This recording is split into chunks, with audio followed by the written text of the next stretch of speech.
बिस्मिल्लाहिर्रहमानिर्रहीम। अस्सलाम वालेकुम व्यूअर्स, कैसे हैं आप सब लोग? उम्मीद करती हूँ कि ठीक होंगे। तो आज फ्रेंड्स जो मेरा टॉपिक है वो ये है कि जो हमारे घरेलू मामलात हैं वो सास बहू या नंद भाभी या जो भी मामलात हमारे घरों में होते हैं, उस वजह से हमारे जो मर्द हैं वो जो उनसे वो ठीक तरह से अपना काम नहीं कर सकते, कारोबार नहीं ठीक तरह से चला सकते। जब घर में प्रॉब्लम होती है तो मर्द जो उनसे हैं वो मर्द हजरात जितने हैं वो अपने कारोबार को ठीक तरह से टाइम नहीं दे सकते। तो देखते हैं कि ये जो कौन से प्रॉब्लम है जो घर में क्रिएट होते हैं और क्या प्रॉब्लम्स होती हैं जिस वजह से घर में मसले मसाइल बनते हैं। तो शायद साहब से पूछते हैं, और बच्चा पार्टी भी उनके साथ बैठी हुई है, तो ये भी इन पे अल्लाह करे आने वाले दौर में अच्छा असर पड़े। तो चलें पूछते हैं शाहिद साहब से। जी शाहिद साहब। जी बहुत शुक्रिया। बिस्मिल्लाहिर्रहमानिर्रहीम। यकीनन जब भी अपनी नोयत का बड़ा अहम सवाल है और बिलखसूस ये मर्द हजरात के लिए तो ज़्यादा अहमियत का हामिल है। और मर्द हजरात इसको ज़्यादा फेस इसलिए करते हैं कि जब सारा दिन दफ्तर में गुजारने के बाद वो हाथ में 2 किलो सेब लेकर घर पहुंचता है और उसके दाएं तरफ जब माँ जी का कमरा होता है तो बाएं तरफ अपना बेडरूम होता है जहाँ पे बीवी ब्रांच जमान होती है। तो वो कन्फ्यूज़ होता है कि अगर माँ की तरफ लेके जाता हूँ तो ये तो बीवी से लड़ती है और बीवी की तरफ लेके जाता हूँ तो मुरीद कहलाता हूँ, माँ भी ताने मारती है। तो मर्द हजरात को बहुत सारे ऐसे प्रॉब्लम्स का फेस करना पड़ता है जो हमारे सोसाइटी में सेल्फ क्रिएटेड भी हैं और सेल्फ ओरिएंटेड भी हैं, और इनका कुछ ख़ास ज़मीनी हक़ाइक़ के ऊपर भी ये बेस नहीं करते। अच्छा, सबसे पहले तो ये बात है कि मसाइल क्या होते हैं ना। एक लाइन आपको ये समझने की ज़रूरत है कि व्हाट इज़ द प्रॉब्लम। मसाइल तो हर शख्स की अपनी माइंड के ऊपर जो उसके बेनिफिट के दरमियान में चीज़ हाइल होती है ना, उसका नाम मसला बन जाता है। अब बेनिफिट भी हर इंसान के अपना अपना होता है। बहू के अपने बेनिफिट हैं, उसके दरमियान में जो चीज़ हाइल होगी वो उसके लिए मसला है, ख्वाह वो उसकी सास हो, ख्वाह उसकी नंद हो, ख्वाह वो उसके मियाँ के यार बेली जो उसके घर में आते हैं तो चाय का कप बनाना पड़ता है उसको वो हो, और ख्वाह XYZ जो भी प्रॉब्लम हो। तो जो भी किसी के बेनिफिट में हाइल होगा वो उसके लिए मसला कहलाता है, जिसको आम मसला इस्तेलाह में। चूँकि हम डोमेस्टिक बात कर रहे हैं तो मैं घर के हवाले से अगर स्पेसिफिक बात करूँ, वरना तो इसकी बहुत सारी वजाहतें और तारीफ़ें की जा सकती हैं। सेम गोज़ टू माँ है, माँ का भी एक अपना बेनिफिट है। माँ का बेनिफिट इखलास भी हो सकता है। माँ का बेनिफिट ये है कि वो उसके बेटे के साथ बैठती थी तो उसको मज़ा आता था। माँ का बेनिफिट ये है कि जब वो अपने बेटे को, जिसने उसको जन्म दिया था, अपना दूध पिलाकर अपना खून देकर उसकी परवरिश की थी, उसकी सोहबत उसको लज्जत देती थी। अब ये जो माँ की लज्जत है ये उसका बेनिफिट है। अब माँ के बेनिफिट में अगर उसकी बहू हाइल होती है तो यकीनन ये भी प्रॉब्लम कहलाएगा। तो अभी इनका सोल्यूशन क्या है? सेम गोज़ टू मर्द एक है घर में, और उसने मर्द को जो जिम्मेदारियाँ अल्लाह ताला की ज़ात ने दी हैं उसने पूरे के पूरे सिस्टम को साथ लेकर चलना है।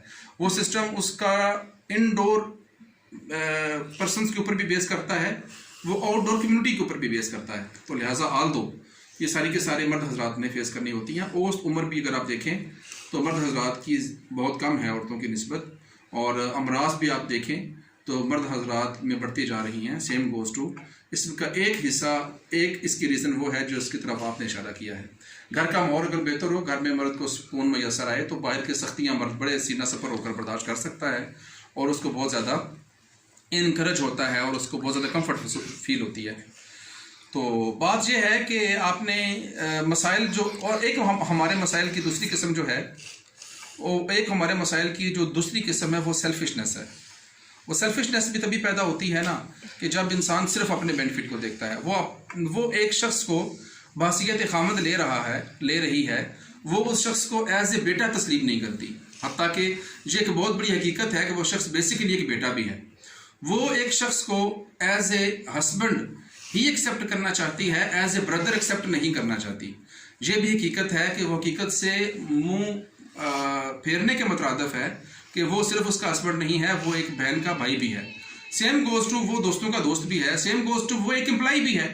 तो उसके मैटर्स को उसके सिचुएशन के मुताबिक अगर रख कर अपना हिस्सा अगर औरत को मिलता है, जो बहसीयत बीवी उसकी रिक्वायरमेंट है, जो बहसीयत बीवी अल्लाह ने और उसके रसूल सल्लल्लाहु अलैहि वसल्लम ने जो उनके लिए मख्तस किए हैं, वो उसके हकूक़ भी हैं और उसके फ़राइज़ भी हैं। वो अगर हिस्सा इसको मिलता है तो यकीनन उसको इसके ऊपर इत्तफा करना चाहिए। ये तो थी मोटी मोटी बातें जो मैंने मसाइल के हवाले से की हैं। एक सबसे बड़ा मसला जो हमारे इनडोर फैमिलीज़ के अंदर होता है वो ये होता है कि 90% इशूज़ नहीं होते, इशूज़ 5% होते हैं, और 95% उन इशू के गिर्द घूमने वाली बातचीत होती है जो हमारे ख़ानदानों में हर औरत के भी मुंह के ऊपर होती है। और आजकल तो माशाल्लाह मर्द के पास भी टाइम होता है वो इस किस्म की बातें निकालने के लिए, जिसको अगर हम अपनी इस्तिलाह में कहेंगे तो ज़ाती क़ियास आराइयाँ, और ज़ाती क़ियास आराइयों के ऊपर फ़ैसला करके अपना ज़ाती जहन साजी, और फिर सारी की सारी कुव्वत अपने जो फ़ैसला सेल्फ क्रिएट किया हुआ है उसको स्प्रेड करने के लिए लॉजिक देना शुरू कर देना।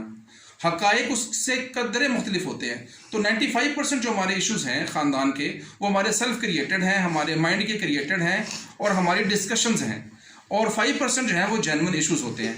जेन्युइन इश्यूज़ की तो सोल्यूशन निकलती हैं, लेकिन जो 95% हम अपनी तवानाइयाँ लगा रहे होते हैं, जिन तवानाइयों के सबसे बड़ा नुकसान ये होता है कि हमें भी रात को सुकून से नींद नहीं आती। मैं भी आपको मिसाल दे रहा था या अभी भी देता हूँ कि एक ज़ख़म है आपका, अगर आप उसको रोज़ाना कुरेदती रहेंगी तो वो रोज़ाना नया खून बहेगा उसमें। ये ज़ख़म को कुरेदना क्या है कि आपका एक मसला था, आपका एक भाई के साथ मसला आया, भाई ने आपके साथ ज़्यादती कर दी, बहन ने आपके साथ ज़्यादती कर दी, सास ने आपके साथ ज़्यादती कर दी। अब वो ज़्यादती बसीयत एक थी, लेकिन आपने उसको जितनी दफ़ा जिक्र किया जो उतनी दफ़ा मल्टीप्लाई होगी ज़्यादती। तो एक छोटी सी खराश ने इसको पूरे का पूरा आपने इसको जो है ना वो नासूर बना दिया, और उस नासूर को फिर आप रोज़ाना कुरेदती हैं। जब आप डिस्कशन कर रही होती हैं, फिर आप शिकवा करती हैं कि मुझ पर इतना जुल्म होता है कि मैं पूरी रात सो नहीं सकती। तो इशू क्या है? इशू 2% है। अब जो 98% है ना आपका, वो इस इशू को कुरेदना है जो आप बार बार कुरेदती रहती हैं। और अगर 2% को आप सिर्फ सोचे कि ये मेरा इशू है कि मेरी सास, मेरी नंद, मेरी भावज, मेरी एक्स, मेरी वाई, मेरी जेड, मेरा मियाँ, इसका इशू ये है कि ये रात को लेट आता है, ये माँ के पास 1 घंटा बैठता है। तो अगर आप उसको एक्सेप्ट कर लेना, वो 1 घंटा माँ के साथ बैठना, तो जो आपके पास उसके 8 घंटे गुजरते हैं ना मियाँ के, वो बड़े सुकून के साथ गुजरें। आप उस जो 1 घंटा आपने वो अपने माँ ने बेटे को दिया होता है या बेटे ने माँ को दिया होता है, उस 1 घंटे की खातर आप अपने अगले 8 घंटे भी क्यों ज़ाया करते हैं? तो ये भी अल्लाह ताला की नेमत का भी ना शुक्री है। जो पल आपको मैसर है उसकी कदर करें, और उन पल को से ज़िंदगी को लुत्फ़अंदोज़ होने का सलीका और हुनर सीखें। तो इश्यूज़ जो है ना, उनको आप ज़रूर बात करें इसके ऊपर, लेकिन उस इश्यूज़ के ऊपर जब बात हो जाए तो उसको स्प्रेड आउट ना करें। आपने जो क़ियास आराई की है उसको क़ियास आराई की हद तक रखें, उसको फ़ैसला तसव्वुर ना करें। फ़ैसला उसको आप तब तसव्वुर करेंगे जब आपको फैक्ट्स मिलेंगे। फैक्ट्स मिलने के लिए ज़रूरी है कि आप दूसरे की राय भी सुनें। जब आप दूसरे की राय भी सुनेंगे तो अल्लाह ताला अगर उन्हें आपको कल्ब सलीम दिया है और आपके ज़हन के अंदर सच्चाई को सुनने की हिम्मत है, तो हो सकता है कि आपको अपने राय से रुजू करना पड़े। तो जब तक आप फैक्ट्स एंड फिगर्स को, लॉजिक्स को मद्देनजर नहीं रखते, दलाइल को मद्देनजर नहीं रखते और फ़रीक़े दोयम की बात को अच्छे तरीके से सुन नहीं लेते, उससे पहले जो भी आपके माइंड में एक स्टोरी बिल्डअप हुई है, उस स्टोरी के ऊपर आपने एक इमारत बनाई है, उस इमारत के ऊपर आपने एक छत भी लगा लिया है, उसके अंदर आपने सीलिंग भी करवा दी है, वो पूरी की पूरी जो इमारत है इसकी बेस क्या है? आपका तखमीना। ये गलत भी हो सकता है, ये ठीक भी हो सकता है। 95% तखमीने जो होते हैं ना, वो हमारे फसाद की जड़ है। मेरा मियाँ का अफेयर है थी किसी के साथ, वो मेरे साथ आता तो सीधे मुँह बात नहीं करता। अब मियाँ सीधे मुँह बात नहीं करता, इशू ये था, it is the issue, this is the issue कि मियाँ सीधे मुँह बात नहीं कर रहा। अब इसके पीछे जो आपने फिल्म बनाई है, 95% जो तवानाई आपने लगा ली है और जो रिजल्ट आपने निकाल लिया है, उसको पता नहीं आपने वो कितने अफेयर्स जी हैं इसके साथ होंगे, इसके कॉलेज में या उसके, अगर वो टीचिंग करता है तो उसके कॉलेज में, और अगर वो एम्प्लॉई है तो उसके ऑफिस में, वो कोई फीमेल भी है, XYZ उसका नाम है, उसके साथ उसका चक्कर, उसकी कॉल भी आई थी, उसका SMS भी आया था, हाँ उसने गुड मॉर्निंग भी कहा था, सर आप आज दफ्तर नहीं आए। अब ये वो बातें हैं जो कि रोज़मर्रा के काम हैं, लेकिन चूंकि आपने बुनियाद एक शक की डाल दी अपने अंदर, तो जो आपने इमारत बनाई 95% आपने फिर उसके ऊपर तखमीना भी लगाया और आपने इसको इमारत भी बनाया और आपने इसी के ऊपर रिजल्ट भी निकाला जो कि हकीकत के ऊपर मबनी नहीं हो सकता। तो मेरा जो ज़ाती एक्सपीरियंस है वो ये है कि 95% जो हमारी लॉजिक्स हैं वो सेल्फ क्रिएटेड हैं और ये असल फसाद का बायस है। अगर हम दूसरे फ्री को भी सुन लें और किसी के हकूक़ को एक्सेप्ट करना शुरू कर दें कि जो भी हकूक़ मियाँ के पास दूसरे कम्युनिटीज़ के या दूसरे पर्सन्स के साथ हैं वो उसका राइट है, उसको देने चाहिए, और अपने हक के ऊपर हम बात भी करें, अपने हक के ऊपर हम फाइट भी करें, तो मेरे ख्याल से बहुत सारे मसाइल हमारे हल हो सकते हैं। शायद साहब फिर हमारी जो आज ख़वातीन हैं हमारे माशरे की, तो उनको क्या मैसेज देंगे आप? यही मैसेज है, सरासर यही मैसेज है कि अपने हक की बात करें। अपने हक के लिए आप ज़रूर अपने मियाँ से बैठकर डायलॉग करें, लेकिन जो आपके मियाँ के ऊपर या आपके किसी भी और फैमिली मेम्बर के ऊपर दूसरों के राइट्स हैं वो उसको देने का फ़न सीखें। अगर आप अपने फ़राइज़ पूरे करने शुरू कर देंगी ना तो आपके अपने हकूक़ बाय डिफ़ॉल्ट मिलना शुरू हो जाएंगे। ये इन्वर्सली प्रोपोर्शनल है। होता क्या है कि हम अपने हकूक़ की बात जंग कर रहे होते हैं, हम अपने फ़राइज़ की तरफ नहीं आ रहे होते। तो जो मियाँ के फ़राइज़ हैं, यही फार्मूला उसके ऊपर भी लगेगा। एक मियाँ का हक है कि वो आपको टाइम दे, एक इसका फ़र्ज़ है कि वो माँ को भी देखे, उसका फ़र्ज़ है वो बहन भाइयों को भी देखे, उसका फ़र्ज़ है कि उसने दफ्तर में भी अच्छे तरीके से काम करना है। तो जो आपके मियाँ, वो बंदा तो एक ही है, तो सारे के सारे एक्सपेक्ट ये ना करें कि 100% ही मेरा होके रह जाए। इसको भी जो अल्लाह ताला की ज़ात ने इसके ऊपर फ़राइज़ लागू किए हैं, इसको बाकियों के ऊपर भी काम करने दें और अपने हक़ की भी आप बात करें। 1 घंटे की खातिर जो आपको अच्छा नहीं गुजरा, अपने 10 घंटे की रात ख़राब ना करें। सही। Thank you.